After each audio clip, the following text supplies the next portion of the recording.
V. Being neighborly. Illustration, being neighborly. What in the world are you going to do now, Joe? Asked Meg, one snowy afternoon, as her sister came tramping through the hall, in rubber boots, old sack and hood, with a broom in one hand and a shovel in the other. Going out for exercise, answered Joe, with a mischievous twinkle in her eyes. I should think 2 long walks this morning would have been enough. It's cold and dull out, and I advise you to stay, warm and dry, by the fire. As I do, said Meg, with a shiver. Never take advice. Can't keep still all day, and, not being a pussycat, I don't like to doze by the fire. I like adventures, and I'm going to find some. Meg went back to toast her feet and read Ivanhoe, and Joe began to dig paths with great energy. The snow was light, and with her broom she soon swept a path all round the garden, for Beth to walk in when the sun came out, and the invalid dolls needed air. Now, the garden separated the March's house from that of Mr. Lawrence. Both stood in a suburb of the city, which was still country-like, with groves and lawns, large gardens, and quiet streets. A low hedge parted the 2 estates. On one side was an old, brown house, looking rather bare and shabby, robbed of the vines that in summer covered its walls, and the flowers which then surrounded it. On the other side was a stately stone mansion, plainly betokening every sort of comfort and luxury, from the big coach house and well-kept grounds to the conservatory and the glimpses of lovely things one caught between the rich curtains.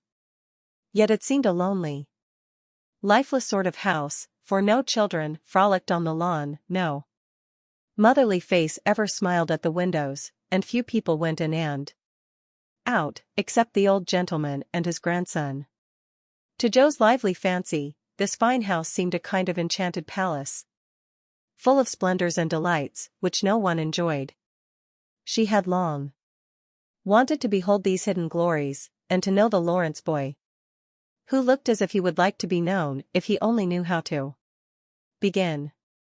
Since the party, she had been more eager than ever, and had planned many ways of making friends with him, but he had not been seen lately, and Joe began to think he had gone away, when she one day spied a brown face at an upper window, looking wistfully down into their garden, where Beth and Amy were snowballing one another.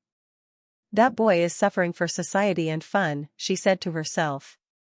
His grandpa does not know what's good for him, and keeps him shut up all alone. He needs a party of jolly boys to play with, or somebody young and lively. I've a great mind to go over and tell the old gentleman so. The idea amused Joe, who liked to do daring things, and was always scandalizing Meg by her queer performances. The plan of going over was not forgotten, and when the snowy afternoon came, Joe resolved to try what could be done. She saw Mr. Lawrence drive off, and then sallied out to dig her way down to the hedge, where she paused, and took a survey. All quiet, curtains down at the lower windows, servants out of sight, and nothing human visible but a curly black head leaning on a thin hand at the upper window. There he is, thought Joe, poor boy. All alone and sick this dismal day. It's a shame. I'll toss up a snowball, and make him look out, and then say a kind word to him. Up went a handful of soft snow, and the head turned at once, showing a face which lost its listless look in a minute, as the big eyes brightened and the mouth began to smile. Joe nodded and laughed, and flourished her broom as she called out, "How do you do? Are you sick?" Illustration, Laurie opened the window. Laurie opened the window, and croaked out as hoarsely as a raven. "Better, thank you. I've had a bad cold, and been shut up a week." "I'm sorry. What do you amuse yourself with?" "Nothing, it's as dull as tombs up here." "Don't you read?"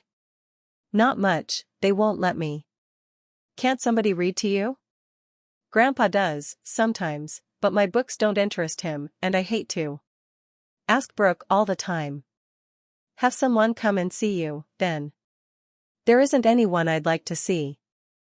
Boys make such a row, and my head is weak. Isn't there some nice girl who'd read and amuse you? Girls are quiet and like to play nurse. Don't know any. You know us, began Joe, then laughed and stopped.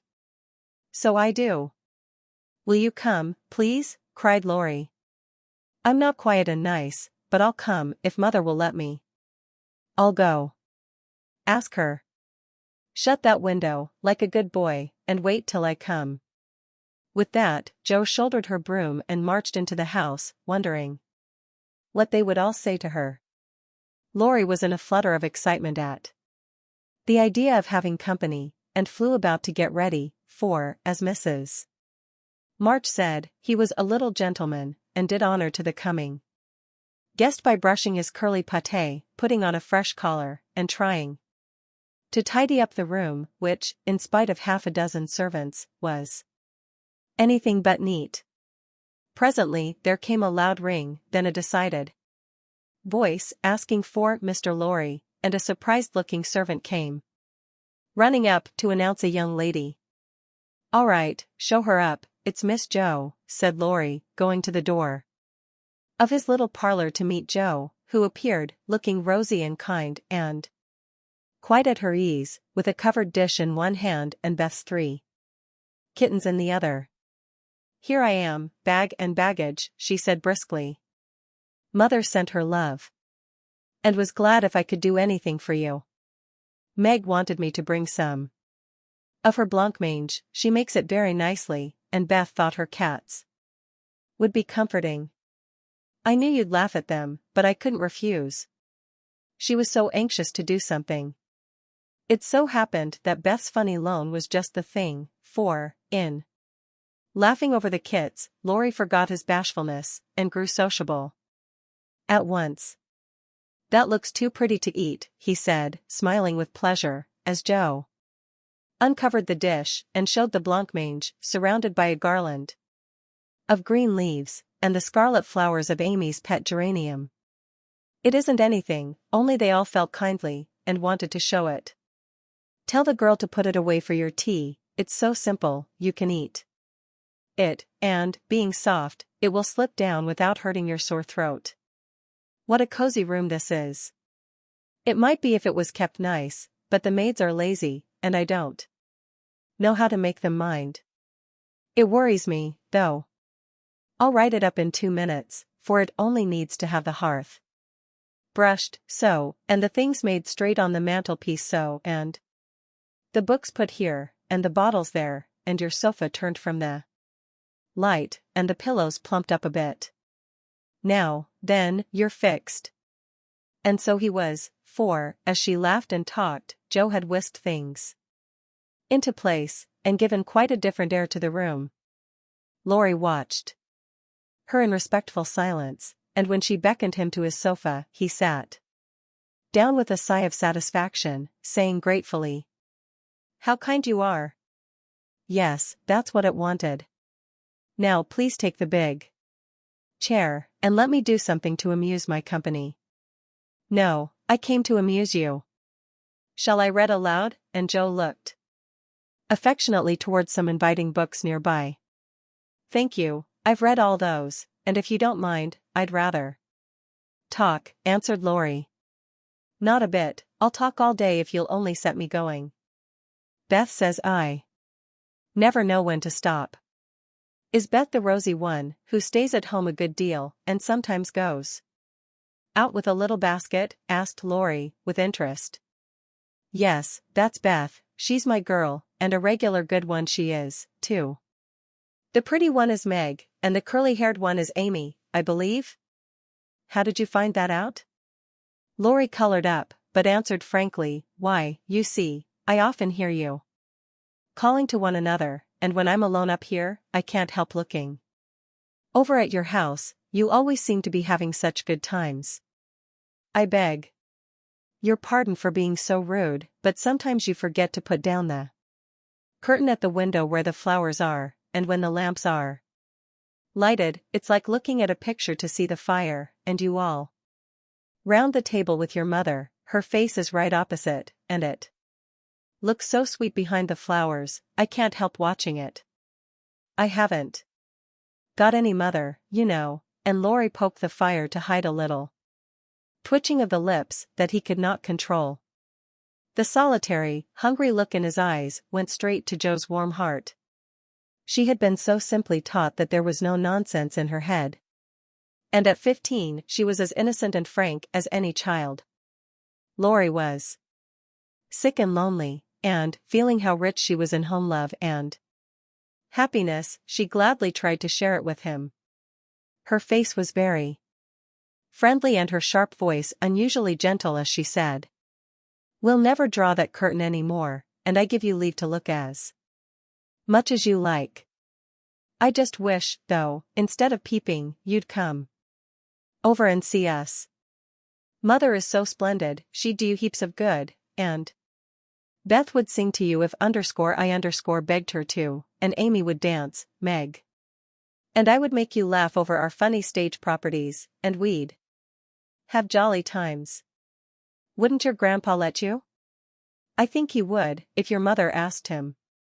He's very kind, though he does not look so, and he lets me do what I like, pretty much, only he's afraid I might be a bother to strangers," began Laurie, brightening more and more. "We are not strangers, we are neighbors, and you needn't think you'd be a bother. We want to know you, and I've been trying to do it this ever so long. We haven't been here a great while, you know, but we have got acquainted with all our neighbors, but you. You see, Grandpa lives among his books, and doesn't mind much what happens outside. Mr. Brooke, my tutor, doesn't stay here, you know, and I have no one to go about with me, so I just stop at home and get on as I can." "That's bad. You ought to make an effort, and go visiting everywhere you are asked, then you'll have plenty of friends, and pleasant places to go to. Never mind being bashful, it won't last long if you keep going." Laurie turned red again, but wasn't offended at being accused of bashfulness, for there was so much goodwill in Joe, it was impossible not to take her blunt speeches as kindly as they were meant. "Do you like your school?" asked the boy, changing the subject, after a little pause, during which he stared at the fire, and Joe looked about her, well pleased. "Don't go to school, I'm a businessman girl, I mean. I go to wait on my great-aunt, and a dear, cross old soul she is, too," answered Joe. Laurie opened his mouth to ask another question, but remembering just in time that it wasn't manners to make too many inquiries into people's affairs, he shut it again, and looked uncomfortable. Joe liked his good breeding, and didn't mind having a laugh at Aunt March, so she gave him a lively description of the fidgety old lady, her fat poodle, the parrot that talked Spanish, and the library where she reveled. Laurie enjoyed that immensely, and when she told about the prim old gentleman who came once to woo Aunt March, and, in the middle of a fine speech, how Pole had tweaked his wig off to his great dismay, the boy lay back and laughed till the tears ran down his cheeks, and a maid popped her head in to see what was the matter. Illustration: Pole tweaked off his wig. "Oh. That does me no end of good. Tell on, please," he said, taking his face out of the sofa cushion, red and shining with merriment. Much elated with her success, Joe did tell on, all about their plays and plans, their hopes and fears for father, and the most interesting events of the little world in which the sisters lived. Then they got to talking about books, and to Joe's delight, she found that Laurie loved them as well as she did, and had read even more than herself. "If you like them so much, come down and see ours. Grandpa's out, so you needn't be afraid," said Laurie, getting up. I'm not afraid of anything, returned Joe, with a toss of the head. I don't believe you are, exclaimed the boy, looking at her with much admiration, though he privately thought she would have good reason to be a trifle afraid of the old gentleman, if she met him in some of his moods. The atmosphere of the whole house being summer-like, Laurie led the way from room to room, letting Joe stop to examine whatever struck her fancy. And so at last they came to the library, where she clapped her hands and pranced, as she always did when especially delighted. It was lined with books, and there were pictures and statues, and distracting little cabinets full of coins and curiosities, and sleepy hollow chairs, and queer tables, and bronzes, and, best of all, a great open fireplace with quaint tiles all round it. What richness, sighed Joe, sinking into the depth of a velvet chair and gazing about her with an air of intense satisfaction. Theodore Lawrence, you ought to be the happiest boy in the world, she added impressively. A fellow can't live on books, said Laurie, shaking his head, as he perched on a table opposite. Before he could say more, a bell rung, and Joe flew up, exclaiming with alarm, mercy me! It's your grandpa. Well, what if it is? You are not afraid of anything, you know, returned the boy, looking wicked. I think I am a little bit afraid of him, but I don't know why I should be. Marmee said I might come, and I don't think you're any the worse for it, said Joe, composing herself, though she kept her eyes on the door. I'm a great deal better for it, and ever so much obliged. I'm only afraid you are very tired talking to me. It was so pleasant, I couldn't bear to stop, said Laurie gratefully. The doctor to see you, sir, and the maid beckoned as she spoke. Would you mind if I left you for a minute? I suppose I must see him, said Laurie. Don't mind me. I'm as happy as a cricket here, answered Joe. Laurie went away, and his guest amused herself in her own way. She was standing before a fine portrait of the old gentleman, when the door opened again, and, without turning, she said decidedly, I'm sure now that I shouldn't be afraid of him, for he's got kind eyes, though his mouth is grim, and he looks as if he had a tremendous will of his own. He isn't as handsome as my grandfather, but I like him. Thank you, ma'am, said a gruff voice behind her, and there, to her great dismay, stood old Mr. Lawrence. Poor Joe blushed till she couldn't blush any redder, and her heart began to beat uncomfortably fast as she thought what she had said. For a minute a wild desire to run away possessed her, but that was cowardly, and the girls would laugh at her, so she resolved to stay, and get out of the scrape as she could. A second look showed her that the living eyes, under the bushy grey eyebrows, were kinder even than the painted ones, and there was a sly twinkle in them, which lessened her fear a good deal. The gruff voice was gruffer than ever, as the old gentleman said abruptly, after that dreadful pause, so you're not afraid of me? Hey? Not much, sir. And you don't think me as handsome as your grandfather? Not quite, sir. And I've got a tremendous will, have I? I only said I thought so. But you like me, in spite of it? Yes, I do, sir. That answer pleased the old gentleman. He gave a short laugh, shook hands with her, and, putting his finger under her chin, turned up her face, examined it gravely, and let it go, saying, with a nod, you've got your grandfather's spirit, if you haven't his face. He was a fine man, my dear, but, what is better, he was a brave and an honest one, and I was proud to be his friend. Illustration, putting his finger under her chin.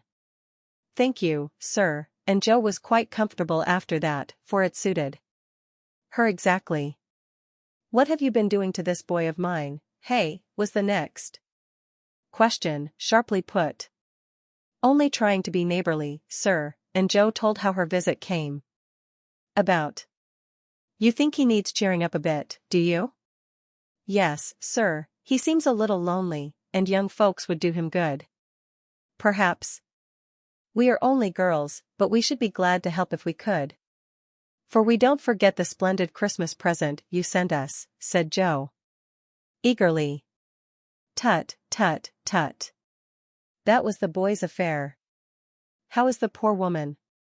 Doing nicely, sir, and off went Joe, talking very fast as she told all about the Hummels, in whom her mother had interested richer friends than they were. Just her father's way of doing good. I shall come and see your mother some fine day. Tell her so. There's the tea bell, we have it early, on the boy's account. Come down, and go on being neighborly. If you'd like to have me, sir. Shouldn't ask you, if I didn't, and Mr. Lawrence offered her his arm. With old-fashioned courtesy. What would Meg say to this, thought Joe, as she was marched away. While her eyes danced with fun as she imagined herself telling the story. At home. Hey! Why, what the dickens has come to the fellow, said the old gentleman, as Laurie came running downstairs, and brought up with a start of surprise at the astonishing sight of Joe arm in arm with his redoubtable grandfather. I didn't know you'd come, sir, he began, as Joe gave him a triumphant little glance.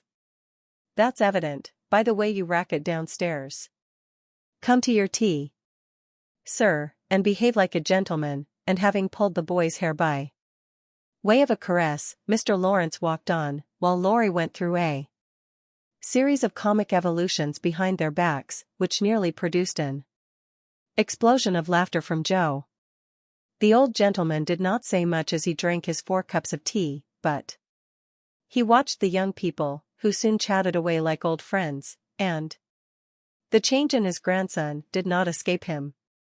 There was color, light, and life in the boy's face now, vivacity in his manner, and genuine merriment in his laugh. She's right, the lad is lonely. I'll see what these little girls can do for him, thought Mr. Lawrence, as he looked and listened. He liked Joe, for her odd, blunt ways suited him, and she seemed to understand the boy almost as well as if she had been one herself. If the Lawrences had been what Joe called prim and poky, she would not have got on at all, for such people always made her shy and awkward, but finding them free and easy, she was so herself, and made a good impression. When they rose, she proposed to go, but Laurie said he had something more to show her, and took her away to the conservatory, which had been lighted for her benefit. It seemed quite fairy-like to Joe, as she went up and down the walks, enjoying the blooming walls on either side, the soft light, the damp sweet air, and the wonderful vines and trees that hung above her, while her new friend cut the finest flowers till his hands were full. Then he tied them up, saying, with a happy look Joe liked to see, please give these to your mother, and tell her I like the medicine she sent me very much. Illustration, please give these to your mother. They found Mr. Lawrence standing before the fire in the great drawing room, but Joe's attention was entirely absorbed by a grand piano, which stood open. Do you play? She asked, turning to Laurie with a respectful expression. Sometimes, he answered modestly. Please do now. I want to hear it, so I can tell Beth. Won't you first? Don't know how, too stupid to learn, but I love music dearly. So Laurie played, and Joe listened, with her nose luxuriously buried in heliotrope and tea roses. Her respect and regard for the Lawrence boy increased very much, for he played remarkably well, and didn't put on any airs. She wished Beth could hear him, but she did not say so, only praised him till he was quite abashed, and his grandfather came to the rescue. That will do, young lady.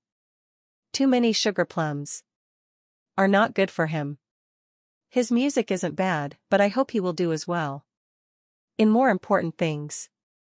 Going? Well, I'm much obliged to you, and I hope you'll come again. My respects to your mother. Good night, Doctor. Joe. He shook hands kindly, but looked as if something did not please him.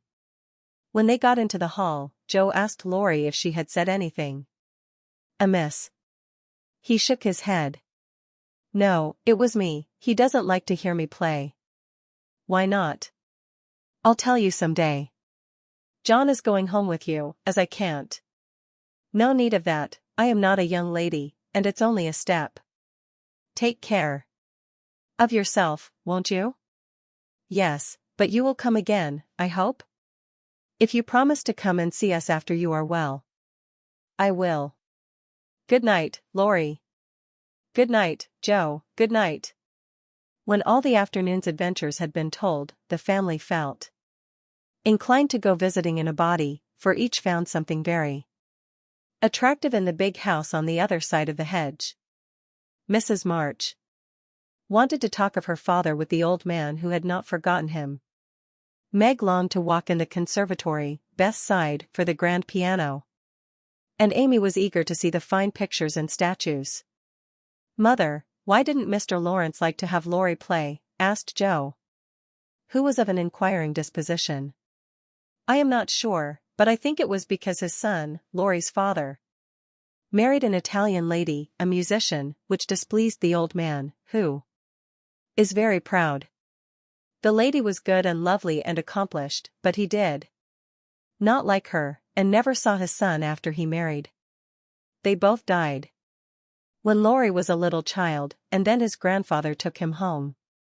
I fancy the boy, who was born in Italy, is not very strong, and the old man is afraid of losing him, which makes him so careful. Laurie comes naturally by his love of music, for he is like his mother, and I dare say his grandfather fears that he may want to be a musician, at any rate. His skill reminds him of the woman he did not like, and so he glowered, as Joe said. Dear me, how romantic, exclaimed Meg. How silly, said Joe.